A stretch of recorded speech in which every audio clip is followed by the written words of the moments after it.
and today we're here at one of the screenings. Sorry. Start over one more time. Darn. You got it. We're live. Hey everybody, my name's Katie Rodriguez with GrindTV, and today we are here in St. Clemente at Album Surf Shop for one of the screenings of Under an Arctic Sky. We're here with some of the key members behind the makings, namely Chris Burkard, Ben Wieland, and Eli Thor. So before we chat with them a little bit about the film, we're going to take a tour through what they're traveling in, their noble steed, this beautiful van. Will you kind of tell us a little bit about it before we take a tour on the side? Yeah, this beautiful Mini Winnie, I'm not exactly sure the year, she's going to take us from San Diego to Alaska on our first leg of the tour. And basically, kind of the dream with the film from the beginning was just to be able to take it to people and let them experience it and share behind the scenes. So the idea of, like, you know, presenting a film and doing a slideshow, that was always the goal, you know, to actually bring it right home. And so we knew that we needed a rig to get through, and so we actually reached out on social media and we're like, does anyone have some sort of a Springer van or whatever they could rent? It was last minute, everything was gone, and we didn't want to have like a 40-foot rig, so somebody came through in town, actually where I live, and like was super cool and let us borrow this thing for not too much. So we're psyched, and we're just hoping that it doesn't break down on the way, and that we can get to where we need to go. And it's loaded inside with like books and hats and merch and like all the computers and crap that we need to like present the film and whatnot. And a lot of dirty clothes and things of that nature, but awesome. You're welcome to peek inside if you want. All things that add to the van culture. Exactly. Also, for those just tuning in, we're here with Chris Burkard, Ben Wieland, Eli Thor, at one of their screenings for Under the Arctic Sky. Please feel free to send us all of your questions. I have my phone here. I'll be looking through the comments as we're going live, so if you guys have anything on your mind, want to ask any questions, please feel free to send us them, and I'll be sure to ask. So with that, let's take a look inside. Want to hop in the shaggin' wagon? Have you go. Fun. In here. So how many people are traveling in this baby? Beautiful trash, Nice. sink, this whole entire shower unit is basically full when we're doing events of just like chairs and tables and books and everything, and it's pretty gnarly in there. Right now we're ready for an event. Got this stove, all of our clothes and crap, sleeping arrangements 1, sleeping arrangement 2, and then you're standing where the third person's sleeping. No way. And then if we have to have another willing soul in here, we'll turn this guy into another bed. So surprisingly, this thing sleeps like 6 to 7 people, which is pretty rad. Yeah, so we had our first premiere for the tour yesterday in Encinitas at La Paloma, and tonight's our second stop. And yeah, pumped to get going and jump in here. Nice. And there's SA. He just popped in. He's one of the band members. What's up, guys? How Ryan you doing? Espinosa, everyone. Woo! Stoked for the film. We are here. So Ryan was the editor on the project, and he basically brought this thing to life, living in a tiny office inside of my office by a bathroom. Basically, it was like some sort of cell, and he edited this thing for the last couple months, and yeah, Almost died a couple times. It was brutal. Yeah. Lots of late nights, lots of gummy worms. Yeah, I've heard that gummy worms seem to be a theme on the tour and traveling. You mentioned that earlier. Yeah, it's kind of what keeps you going when everything else is going south. You just pop in some gummies and. Well, Iceland has like such a good like candy culture. I don't know why. Gummy culture? Yeah, gummy. It's like everywhere you go, they're amazing, and so a lot of times when What's your favorite kind? Easily the skulls. Oh like, yeah. those skulls, or anything that's like black licorice with a little bit of chocolate. Yes. That's the best. Black licorice is the way to go. I was going to save this question for later, but I'm going to ask you now since we're on the topic of food. What's the weirdest thing any of you guys have eaten while filming for the movie?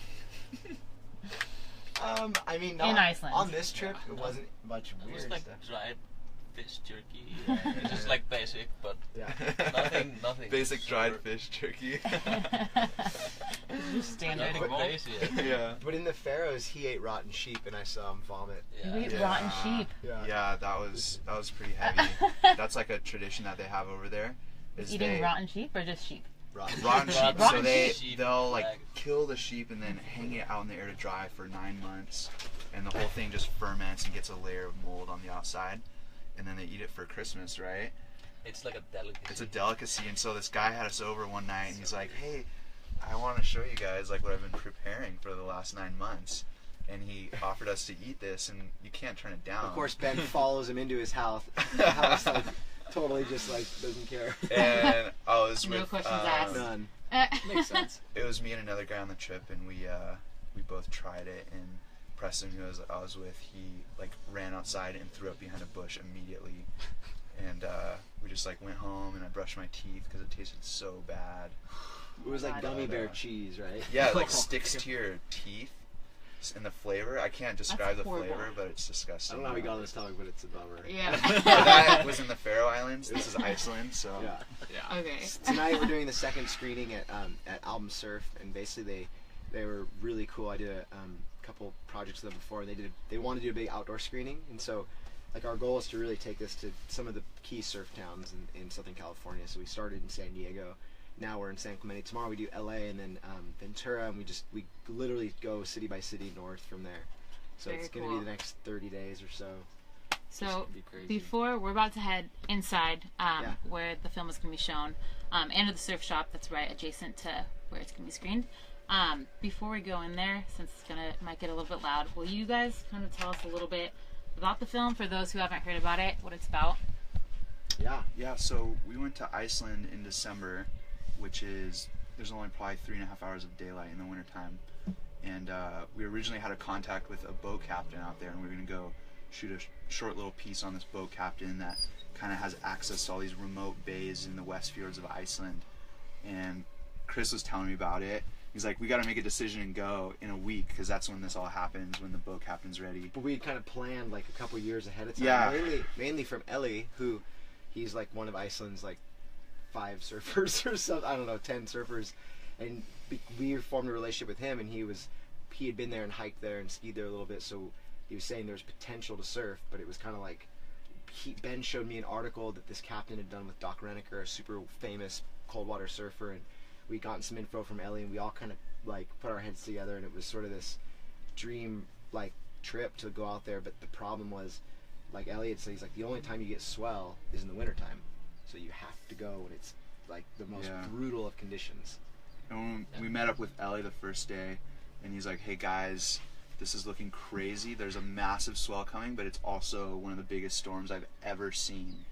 Yeah. And actually, like, the colors on the map, they had to come up with new colors. Like new wind colors. Yeah, it was crazy. And so we knew that if we were going to chase this swell, we'd probably also be having to deal head on with this massive storm that was coming in. And that's kind of where the whole story originated. We kind of took a gamble, and it basically just went for it. And it was interesting because, like as Ben said, it started out with this. We wanted the story to be about the captain and how badass he was, and he'd gone to all these islands and stuff. But as the trip evolved, it kind of became about the relationships that like we all forged in this experience going through the storm, and you know, basically, you'll see what happens. I don't want to give too much of it away, but going out there to get this wave and kind of, you know, figuring out that was what it wasn't really about, and kind of what ensued was something we could have never expected. So it was a project that, you know, to use that word, organic, kind of just happened that way. Like we never planned for it to be like that. It just sort of unraveled, and it was, you know, kind of once in a lifetime. But I think it speaks to the uncertainty that we all kind of in our careers separately seek out, and I feel like is really important today. What do you think was one of the most challenging parts about filming in a place that was being hit with this huge storm and terrain and climate that was freezing? Ellie shoots there every day. He's like the only he's a photographer that lives there, so he kind of deals with these conditions all the time. How did the storm that hit during the making of this film compare to, I guess, the rest of your time? You're a native. Yeah, I mean, we're used to pretty bad storms in the winters, like especially when you're like chasing waves around, you know, back and forth across the country. But this one was like next level. I mean, we got stuck for 2 days on our way somewhere because like every single road closed. Like we watched them just like dook, dook, dook, close everywhere. And like, you know, some of those guys driving in conditions that they were not used to. It was super scary. That was like, yeah. We knew we were scared. We were scared when we realized that they were kind of afraid. That we a were native like, was afraid. We were like, oh my, like this is, and we didn't realize how big the storm was going to be. None of us did. They were like, it's a big storm. It's going to be huge, cool. Yeah. And we decided to go through it. And had we known it was this big, we would have just stayed put. We decided to drive through it, and literally, roads were just shutting down. We realized that we got to a point where if we didn't keep going, we could have gotten stuck, like in the middle of nowhere for potentially days, because there was no emergency services able to get you. So we, you got to see this. You got to see the movie to kind of get the full experience, and hopefully see a slideshow, because that's, I think, where we can really share like how it was made and what we had to do to shoot it and everything that kind of came to life. So right. yeah. Well, very cool. Yeah. Should we head on inside and check that out? I'm just gonna give these guys a shout out. Thanks for tuning in, you guys. Justin Waters says hi from Australia. We have Danielle from Florida. Christopher from San Clemente. Come check out the film, Christopher. Well, I guess it's sold out for tonight. No, there's actually seats. There is standby tickets available, and they said they're probably going to let in everybody. So if you're in San Clemente tonight and you want to come see it, it's your time right now. There you go. We're never coming back. But I'm just kidding. Nice, Christopher. Yep, Christopher, you can show up. There's tickets. And Dewan wants to know if you're going to Australia. We're trying to, yeah. The plan is to really wrangle as many people as we can, cast members and stuff, and to take this film as many places as we can. So the goal is to do kind of West Coast, Midwest, and East Coast, and then go to Iceland in June, show it there, and ideally head to Europe and Australia. But it's a long process. We all have lives and stuff to do, so we want to get the film out. It's gonna go on forever. Filming is Yeah, live. it'll never end. But ideally, we'll be touring it through the fall and whatnot. And even if people see it online, like, it's so cool to see it in a theater and see it with good sound, and like, because we put so much, even the music, like, we toiled over the music, and we wanted Icelandic artists and people that really represented the place. And so that was like the first song you hear in the whole film is like a friend of theirs, like, who like is a really amazing musician, and Sigur Rós is in the film, and a bunch of other bands. So it's like, it's been really cool people to be like, the music was one of the best parts, so we're gonna put together like a Spotify soundtrack for it. Oh, too. nice. Yeah. Cool. Well, let's. Thanks for showing us the inside of your guys' van mobile. Yeah. We're gonna take you guys on the inside and check out the shop. This is rad. Thank you. Thank you. Can't believe how many people you cram in here. Well, could be more. Big day in wearing them. Because remember the boots that I forgot?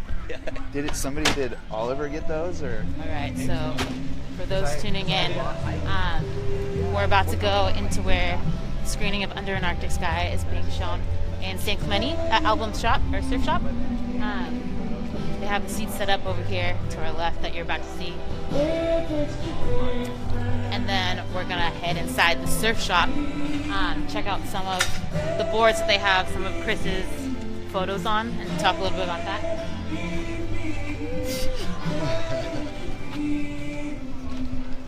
And also keep sending us your questions and your comments. It's awesome. Thank you guys. That's sick. I want.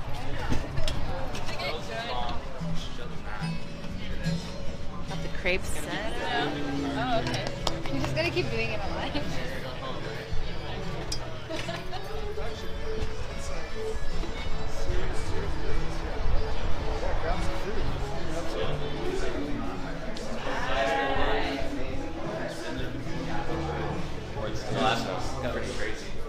So now we're inside Album Surf Shop in San Clemente. We're going to talk a little bit about these boards and why they're so rad. Will you tell us a little bit about these boards? Yeah, absolutely. This whole shop is so rad. This project we did was we took photographs from Iceland's rivers to support a project to actually protect a national park there. So all of these photos are printed on fiberglass, and they basically are of some different rivers. This one over here is the Tugnau River. You're looking down at a photograph of a river, a glacial river. This is the Forsa, and this is the Forsa as well. Just different segments of the same river. So this is actually sand, like right where the sand actually meets the riverbank. So making this project with them was like one of the coolest pieces. Yeah, it's been really, really refreshing to kind of work with people that understand the importance of, I don't know, doing something that is meant to immortalize like a beautiful place like this, you know. So these little wall hangers are just something that we want to do to give back a little bit. Can people buy these? Absolutely, yeah. These are for sale, and all the proceeds basically go to supporting Hallanded, which is it's an organization to create a national park in Iceland. Right on. Yeah. Very cool. Yeah.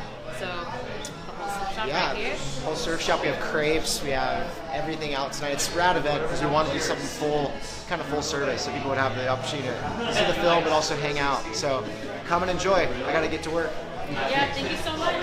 All right, well, you guys saw it. Go check out the film Under an Arctic Sky.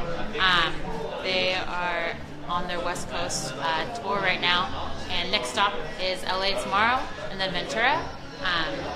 We'll be posting an article, or I'll post it in the comments, that has a list of all the stops on the tour, so you guys can check it out and don't miss it. Thank you guys for tuning in.